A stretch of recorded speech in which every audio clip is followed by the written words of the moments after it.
এখন বর্তমানে আমাদের পশ্চিমবঙ্গ রাজ্যে শুরু হয়েছে ভোটার ভেরিফিকেশন প্রক্রিয়া, যার জন্য বিএলওরা বাড়ি বাড়ি এসে প্রত্যেক ভোটারের জন্য দুটি করে ফর্ম দিয়ে যাচ্ছে এবং যেটা কিন্তু অবশ্যই ফিল আপ করে বিএলওর কাছে জমা করতে হবে। কিন্তু এখন বর্তমানে আবার ভোটার সার্ভিস পোর্টালে নতুনভাবে অনলাইন আবেদন প্রক্রিয়া শুরু হয়েছে। মানে এই যে এসআইআর ফর্মটা বিএলওকে জমা করতে হচ্ছে, ওখানে না জমা দিয়েও অনলাইনে বাড়িতে বসে এই এনুমারেশন ফর্মটা জমা করা যাবে। তার জন্য ভোটার সার্ভিস পোর্টালে আসতে হবে, এখানে এসে সঠিকভাবে ফর্মটা ফিল আপ করতে হবে। তাই আজকের এই ভিডিওটির মাধ্যমে স্টেপ বাই স্টেপ দেখিয়ে দিচ্ছি এই এসআইআর ফর্মটা অনলাইনে কিভাবে ফিল আপ করতে হবে এবং অনলাইনে ফিল আপ করার পর কী কী করতে হবে। তো সবার প্রথম কিন্তু অবশ্যই আসতে হবে ভোটার সার্ভিস পোর্টালের অফিসিয়াল ওয়েবসাইটে। এখানে আসার পর ডান দিকে রয়েছে সার্ভিস অপশান। এই সার্ভিসের নিচে কি রয়েছে? সার্ভিসের নিচে রয়েছে এখানে স্পেশাল ইন্টেনসিভ রিভিশন এসআইআর 2026। নিচে বলা হচ্ছে ফিল এনুমেরেশন ফর্ম। এই ফিল এনুমেরেশন ফর্ম অপশানে ক্লিক করতে হবে। এখানে ক্লিক করার সঙ্গে সঙ্গে আপনাদের বলা হবে লগ ইন করতে। এবার যাদের আগে থেকে এই অফিসের ওয়েবসাইটের আইডি এবং পাসওয়ার্ডটা তৈরি করা নেই কিংবা সাইন আপ করা নেই, তারা চাইলে এখানে সাইন আপ অপশানে ক্লিক করতে পারে। সাইন আপ অপশানে ক্লিক করার পর এখানে মোবাইল নাম্বারের জায়গায় মোবাইল নাম্বারটা ইনপুট করতে হবে এবং তার নিচে ইমেল আইডির জায়গায় ইমেল আইডি বসাবে। নিচে আসার পর এখানে কিন্তু অবশ্যই ক্যাপচা কোডটা ফিল করে কন্টিনিউ অপশানে ক্লিক করতে হবে। এবার কন্টিনিউ অপশানে ক্লিক করার সঙ্গে সঙ্গে মোবাইল নাম্বারে একটা ওটিপি যাবে। ওটিপি দিয়ে এখানে সাবমিট করার সঙ্গে সঙ্গে এখানে কিন্তু সাইন আপটা হয়ে যাবে। এবার আপনাদের লগ ইন অপশানে ক্লিক করে লগ ইন করতে হবে। লগ ইন করার জন্য এখানে কিন্তু অবশ্যই ওই রেজিস্টার মোবাইল নাম্বার অথবা ইমেল আইডি ইনপুট করতে হবে কিংবা এখানে লিখতে হবে। লেখার পর নিচে ক্যাপচা কোডটা ফিল করে রিকোয়েস্ট ওটিপি অপশানে ক্লিক করতে হবে। রিকোয়েস্ট ওটিপি অপশানে ক্লিক করার সঙ্গে সঙ্গে আপনাদের ওই রেজিস্টার মোবাইল নাম্বারে একটা 6 সংখ্যার ওটিপি যাবে। ওই ওটিপিটা এখানে এন্টার করার পর নিচে ভেরিফাই অ্যান্ড লগ ইন অপশানে ক্লিক করতে হবে। ভেরিফাই অপশানে ক্লিক করার সঙ্গে সঙ্গে আবার পুনরায় কিন্তু এখানে ড্যাশবোর্ডটা এইভাবে খুলে যাবে, যেখানে ডান দিকে রয়েছে এখানে সার্ভিস অপশান। সার্ভিসের নিচে দেওয়া রয়েছে স্পেশাল ইন্টেনসিভ রিভিশন এসআইআর 2026। নিচে রয়েছে ফিল এনুমেরেশন ফর্ম। এই ফিল এনুমেরেশন ফর্ম অপশানে ক্লিক করতে হবে। ক্লিক করার সঙ্গে সঙ্গে পরবর্তী পেজটা এইভাবে খুলবে। এখানে প্রথমেই দেওয়া রয়েছে SIR 2026 online form submission by elector, যেখানে অবশ্যই প্রথমেই স্টেট অথবা রাজ্যের নামটা চুজ করতে হবে। এখানে কিন্তু টোটাল 12টি রাজ্যের জন্য বর্তমানে এসআইআর চলছে, যার মধ্যে অবশ্যই আমাদের নিচের দিকে এসে ওয়েস্ট বেঙ্গল সিলেকশন করতে হবে এবং ডান দিকে এন্টার এপিক নাম্বার ইন 2025, মানে বর্তমান যে ভোটার আইডি কার্ড রয়েছে ওই ভোটার আইডি কার্ডের নাম্বারটা ডান দিকের ঘরে লিখতে হবে কিংবা এন্টার করতে হবে এবং ভোটার আইডি কার্ডের নাম্বারটা দেওয়ার পর ডান দিকে সার্চ অপশানে ক্লিক করতে হবে। এবার সার্চ অপশানে ক্লিক করার সঙ্গে সঙ্গে পরবর্তী কিন্তু নিচে প্রিফিল ইনফরমেশান বেরিয়ে আসবে, যেখানে ইলেক্টরের নাম কি রয়েছে, এপিক নাম্বার কি রয়েছে, সিরিয়াল নম্বর, তার সঙ্গে সঙ্গে পার্ট নম্বর, পার্টের নাম, অ্যাসেম্বলির নাম কি রয়েছে এবং স্টেটটা কিন্তু এখানে অটোমেটিক শো করবে।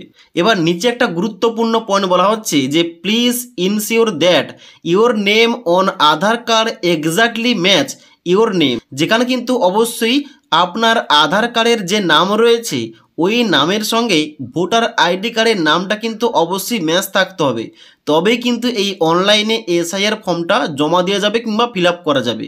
এবং তার নিচে বলা হচ্ছে যদি কোনো সাহায্যের প্রয়োজন হয়, নিচে কিন্তু বিএলওর কন্ট্যাক্ট নম্বর এবং বিএলওর নামটাও দেওয়া রয়েছে, অবশ্যই আপনি কন্ট্যাক্ট করতে পারেন এবং অনলাইনে ফর্মটা জমা করতে পারেন। এবার নিচের দিকে আসতে হবে। এখানে ফর্মটা ফিল আপ করার জন্য অনলাইনে নিচে মোবাইল নাম্বারের জায়গায় আপনার মোবাইল নাম্বারটা এন্টার করবেন। এবার এখানে বলা হচ্ছে কোন মোবাইল নাম্বারটা এন্টার করতে বলা হচ্ছে এখানে to fill the enumeration form online your mobile number should be link to your voter card, মানে ভোটার কার্ডের সঙ্গে মোবাইল নাম্বারটা লিঙ্ক থাকতেই হবে। ভোটার কার্ডের সঙ্গে মোবাইল নাম্বার লিঙ্ক থাকলেই তবে কিন্তু এখানে অনলাইনে এসআইআর ফর্মটা এখানে ফিল আপ করা যাবে। তো এখানে ভোটার আইডি কার্ডের সঙ্গে যে মোবাইল নাম্বারটা লিঙ্ক করা রয়েছে ওই 10 সংখ্যার মোবাইল নাম্বারটা এই ঘরটায় এন্টার করে ডান দিকে সেন্ড ওটিপি অপশানে ক্লিক করতে হবে। সেন্ড ওটিপি অপশানে ক্লিক করার সঙ্গে সঙ্গে অবশ্যই আপনার ওই ভোটার লিঙ্ক মোবাইল নম্বরে একটা 6 সংখ্যার ওটিপি যাবে। ওটিপিটা এখানে ভেরিফাই ওটিপির নিচে এন্টার করে ভেরিফাই ওটিপি অপশানে ক্লিক করতে হবে। ভেরিফাই ওটিপি অপশানে ক্লিক করার সঙ্গে সঙ্গে পরবর্তী ক্যাটাগরি সিলেকশন করতে হবে। এখানে 3 ধরনের ক্যাটাগরি রয়েছে। এখানে প্রথম বলা হচ্ছে my name exist in electoral role of last SIR। এখানে কিন্তু অবশ্যই যাদের নামটা রয়েছে 2002 সালের ভোটার লিস্টে তাদের কিন্তু প্রথম অপশানটা সিলেকশন করতে হবে। এবার আমার যেহেতু বয়সটা 38 বছরের নিচে, এখানে কিন্তু অলরেডি প্রথম অপশানটা কিন্তু ইনঅ্যাক্টিভ হয়ে আছে। ওকে, এখানে কিন্তু সিলেকশন করা যাবে না। এবার দ্বিতীয় অপশানে বলা হচ্ছে যে মাই পেরেন্ট নেম, যেখানে বাবা, মা, ঠাকুরদা এবং ঠাকুরমা exist in electoral role of last SIR। যদি আপনাদের বাবার নাম, মায়ের নাম, ঠাকুরদা এবং ঠাকুমার নামটা 2002 সালের লিস্টে থেকে থাকে, আপনাদের জন্য দ্বিতীয় অপশানটা চুজ করতে হবে। ওকে, এবার নিচে আরও বলা হচ্ছে neither my name nor my parent name exist in electoral roll. এখানে কিন্তু অবশ্যই বলা আছে 3 নম্বরে, যদি আপনার কিংবা আপনার কোনো পেরেন্টের নাম কিংবা আত্মীয়র নামটা 2002 সালের লিস্টে না থেকে থাকে, এখানে কিন্তু নিচের অপশানটা সিলেকশন করতে হবে। নিচের অপশান সিলেকশন করার সঙ্গে সঙ্গে পরবর্তী কিন্তু ফর্মটা এখানে খুলে যাবে, যেখানে step by step fill up করতে হবে। তো এখন বর্তমানে আমি দেখে দিচ্ছি এখানে মিডিল অপশানটা, মানে বর্তমানে আপনার হয়তো নামটা নেই 2002 সালের ভোটার লিস্টে। তো বেসিক্যালি দেখতে গেলে কিন্তু অবশ্যই যাদের বয়সটা 38 বছর কিংবা তার নিচে, তাদের কিন্তু নামটা 2002 সালের লিস্টে থাকবে না। তাদের মার নাম, বাবার নাম, ঠাকুরমা এবং ঠাকুরদার নামটা থাকবে। তো এখানে কিন্তু তাদের জন্য দ্বিতীয় অপশানটা সিলেকশন করতে হবে এইভাবে, মানে মাই পেরেন্ট নেম এখানে কিন্তু রয়েছে, এখানে মিডিল অপশানটা সিলেকশন করতে হবে। সিলেকশন করার পর নিচের দিকে কিন্তু অবশ্যই ফর্মটা ফিল আপ করতে হবে। তো এখানে সবার প্রথমে বলা হচ্ছে search by assembly part number, serial number, detail in last SIR, যেখানে অবশ্যই এখানে অপশানগুলো চুজ করতে হবে প্রথম স্টেটের নাম। এবার এখান থেকে অবশ্যই ওয়েস্ট বেঙ্গল সিলেকশন করতে হবে।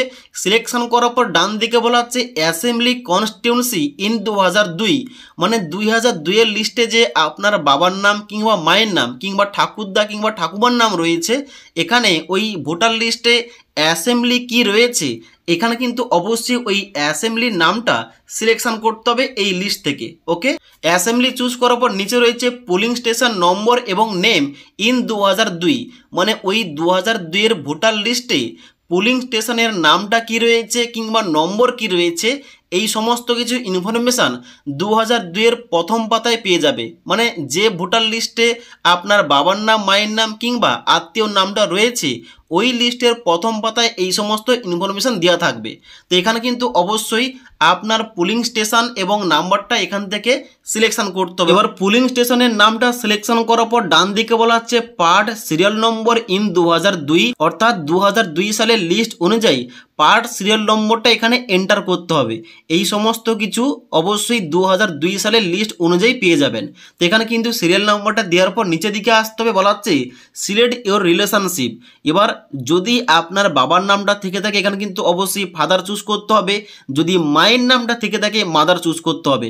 মানে আপনি যার নামটা দিয়ে এখানে ফর্মটা ফিল আপ করবেন তার সঙ্গে আপনার সম্পর্ক কি অবশ্যই সিলেকশন করতে হবে। তো আমি যেহেতু এখানে বাবার ইনফরমেশান দিয়ে ফর্মটা ফিল আপ করবো কিংবা আমার বাবার নামটা ভোটার লিস্টে রয়েছে, তার জন্য এখানে ফাদার চুজ করলাম। চুজ করার পর নিচে সার্চ অপশানে ক্লিক করতে হবে। এবার সার্চ অপশানে ক্লিক করার সঙ্গে সঙ্গে পরবর্তী এখানে কিন্তু ইনফরমেশনগুলো বেরিয়ে আসবে, যেখানে ইলেক্টর নেমের জায়গায় নামটা শো করবে এবং ডান দিকে রিলেটিভ নেমের জায়গায় তার বাবার নাম কিংবা পিতার নামটা শো করবে। এবার এখানে কিন্তু যে নামের স্পেলিংটা ইংরেজিতে দেওয়া রয়েছে এখানে কিন্তু একটু মিসম্যাচ হতে পারে, কারণ 2002 সালে যে ভোটার লিস্ট ওখানে কিন্তু সমস্ত কিছু বাংলাতে দেওয়া রয়েছে। এবার এখানে কিন্তু ইংরেজিতে অটোমেটিক কনভার্ট হয়ে আসছে বলে এখানে নামের একটু মিসম্যাচ হতে পারে। এখানে অবশ্যই একবার চেক করে নিতে হবে এখানে মোটামুটি নামটা ঠিক আছে কিনা এবং তার রিলেটিভ নেমের জায়গায় নামটা ঠিক আছে কিনা। ওকে, এবার যদি ঠিকঠাক থাকে এখানে কিন্তু অবশ্যই নিচে আসার পর মাই রিলেটিভ নেম এক্সিস্ট এখানে চেকমার্ক করতে হবে এবং নিচে কন্টিনিউ অপশানে ক্লিক করতে হবে। কন্টিনিউ অপশানে ক্লিক করার সঙ্গে সঙ্গে পরবর্তী ফর্মটা খুলে যাবে। যেমন ফর্মটা বিএলও বাড়ি বাড়ি দিয়ে যাচ্ছে অফলাইনের ফর্মটা, সেম টু সেম কিন্তু ফর্মটা ওপেন হবে, যেখানে প্রথমে কিন্তু ডেট অফ বার্থ সিলেকশন করতে হবে যেমনটা অফলাইনের ফর্মে দেওয়া রয়েছে। তো প্রথম ডেট অফ বার্থের জায়গায় এখানে ক্লিক করতে হবে। ক্লিক করার সঙ্গে সঙ্গে ক্যালেন্ডার দেওয়া হবে, এই ক্যালেন্ডার থেকে ডেট অফ বার্থ কিংবা জন্ম তারিখটা সিলেকশন করতে হবে। ডান দিকে বলা হচ্ছে আধার নম্বর, এখানে এই ঘরটায় আধার কার্ডের নাম্বারটা বসিয়ে দিতে হবে। নিচে বলা হচ্ছে ফাদার অথবা লিগ্যাল গার্ডিয়ানস নেম, যেখানে অবশ্যই আপনার বাবার নাম কিংবা বাবা ইনকেস না থেকে থাকলে মায়ের নাম লেখা যেতে পারে। ডান দিকে বলা হচ্ছে ফাদার অথবা গার্ডিয়ানস এপিক নম্বর, মানে আপনার বাবার কিংবা গার্ডিয়ানস নেমের জায়গায় যার নামটা লিখছেন তার এপিক কার্ড কিংবা ভোটার আইডি কার্ড থেকে থাকলে তার ভোটার আইডি কার্ডের নাম্বারটা এই ঘরটায় লিখতে পারেন। তারপরে বলা হচ্ছে মাদার্স নেম, এখানে মায়ের নাম লিখতে হবে। ডান দিকে মায়ের এপিক কার্ডের নাম্বার লিখতে হবে। নিচে আসার পর বলা হচ্ছে স্পাউস নেম, এখানে কিন্তু অবশ্যই যে সমস্ত ছেলেরা বিবাহিত কিংবা যে সমস্ত মহিলারা বিবাহিত তাদের জন্য এই ঘরটা। স্পাউস নেমের জায়গায় বিবাহিত ছেলেটা এখানে তার স্ত্রীর নাম দিতে পারে এবং ডান দিকে এপিক কার্ডের নাম্বারটা বসাতে পারে। আর যারা বিবাহিত মহিলা তারা কিন্তু এখানে স্বামীর নামটা দেওয়ার পর ডান দিকে কিন্তু অবশ্যই এপিক কার্ডের নাম্বারটা দিতে পারে। এবার নিচে একটা নতুন অপশান যুক্ত করা হয়েছে, বলা হচ্ছে প্লেস অফ সাবমিশন, এখানে অবশ্যই গ্রামের নাম কিংবা পোস্ট অফিসের নাম দেওয়া যেতে পারে। এখানে এই অপশানটা না ফিল আপ করলেও চলবে। ডান দিকে বলা হচ্ছে আপলোড ফটো, যেখানে অবশ্যই 2 MBর মধ্যে জেপিজি আর না হলে পিএনজি ফরম্যাটে এখানে একটা পাসপোর্ট সাইজের রঙিন ছবি আপলোড করতে হবে। আপলোড করার জন্য চুজ ফাইল অপশানে ক্লিক করতে হবে। ক্লিক করার সঙ্গে সঙ্গে মেমোরি কার্ড থেকে কিংবা কম্পিউটার ডিভাইস থেকে ওই ছবিটা সিলেকশান করবেন। সিলেকশান করার সঙ্গে সঙ্গে এখানে কিন্তু ছবিটা আপলোড হয়ে যাবে। আপলোড করে দেওয়ার পর নিচের দিকে আসতে হবে। নিচের দিকে আসার পর এখানে দুটো ছক দেওয়া রয়েছে যেমনটা অফলাইনে দেওয়া ছিল।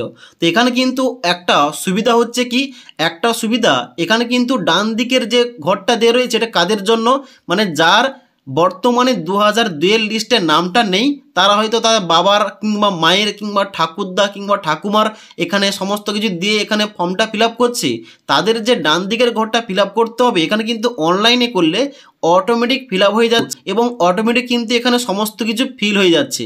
এবার এখানে কিন্তু অবশ্যই আমি যেহেতু আগে অলরেডি সিলেকশন করেছি যে আমার 2002 সালের ভোটার লিস্টের নামটা নেই, তার জন্য কিন্তু বাম দিকের ঘরটা ফিল আপ হয়নি, ডান দিকের ঘরটা অটোমেটিক ফিল আপ হয়ে গেছে। ওকে, এখানে কিন্তু শুধুমাত্র একবার চেক করতে হবে সমস্ত কিছু, যেখানে নামের একটু কিন্তু মিস স্পেলিং হতে পারে কারণ বাংলা থেকে ইংরেজিতে অটোমেটিক কিন্তু কনভার্ট হয়ে নামটা বসে গেছে। ওকে, তো এখানে কিন্তু অবশ্যই সমস্ত কিছু একবার চেক করতে হবে। চেক করার পর নিচের দিকে আসতে হবে। এবার নিচের দিকে আসার পর এখানে কিন্তু একটা প্রিভিউ অপশান দেওয়া রয়েছে, এই প্রিভিউ অপশানে ক্লিক করে অবশ্যই এই ফর্মের প্রিভিউটা দেখতে পারেন, চেক করতে পারেন সমস্ত কিছু ডাটাগুলো। সমস্ত কিছু ঠিকঠাক থাকলে এখানে কিন্তু ডান দিকে সাবমিট অপশান দেওয়া রয়েছে, সাবমিট অপশানে ক্লিক করার পর অবশ্যই কিন্তু এই ফর্মটা সাবমিট হয়ে যাবে এবং সাবমিট হয়ে গেলে কিন্তু এই যে SIR ফর্মটা এটা কিন্তু অনলাইনে জমা হয়ে যাবে। তো অবশ্যই আপনারা যারা এখন বর্তমানে বাড়ির বাইরে আছেন কিংবা আপনারা যারা বাড়িতে থেকে এই SIR ফর্মটা ফিল আপ করতে চান, এই পদ্ধতি ফলো করে এই SIR ফর্মটা অনলাইনে জমা করতে পারেন কিংবা ফিল আপ করতে পারেন। এবার নেক্সট বলে দিই, তাহলে এই যে অনলাইনে এনুমারেশন ফর্মটা জমা নেওয়া হচ্ছে, এই এনুমারেশন ফর্মটা অনলাইনে সাবমিট করার পর কি করতে হবে? অনলাইনে সাবমিট করার পর কোনো কিছু করার দরকার নেই, জাস্ট ওয়েট করতে হবে। কারণ এখন যে বর্তমানে ভোটার ভেরিফিকেশন প্রক্রিয়া চলছে এর লাস্ট ডেট রয়েছে 4 ডিসেম্বর 2025 তারিখ পর্যন্ত। তো 4 ডিসেম্বর 2025 তারিখের পর কিন্তু অবশ্যই যে সমস্ত ভোটারের কোনো অ্যাপ্লিকেশানে সমস্যা রয়েছে কিংবা কোনো কিছু ডকুমেন্ট ভেরিফাই করতে হবে অবশ্যই কিন্তু নোটিশ পাঠানো হবে। এবার নোটিশটা পাঠানো হলে যে 11টি ডকুমেন্টসের কথা বলা হয়েছে ওই 11টি ডকুমেন্টসের মধ্যে যে কোনো একটি ডকুমেন্টস থাকলেই কিন্তু ওখানে এখানে ভেরিফিকেশানটা হয়ে যাবে, কোনো রকম আর সমস্যা হবে না। এবং 2026-এর যে নতুন ভোটার তালিকা ওখানে কিন্তু নামটা আসবে। তো আশা করি A to Z বোঝাতে পারলাম এখানে কিভাবে অনলাইনে ইনুমারেশন ফর্ম কিংবা গণনার ফর্মটা জমা করতে পারবে, সাবমিট করতে পারবে এবং সাবমিট করার পর কীভাবে কী করতে হবে কিংবা পরবর্তী পদক্ষেপ কী রয়েছে সমস্ত কিছু বলে দিলাম। যদি এই সম্পর্কে কোনো কিছু কোশ্চেন কিংবা কোয়ারিজ থেকে থাকে নিচে আমাকে অবশ্যই কমেন্ট করতে পারো। তাছাড়া আজকের এই ভিডিওটির আপডেট তোমাদের ভালো লেগে থাকলে একটি লাইক করবে এবং বন্ধুদের অবশ্যই ভিডিওটি শেয়ার করে দেবে।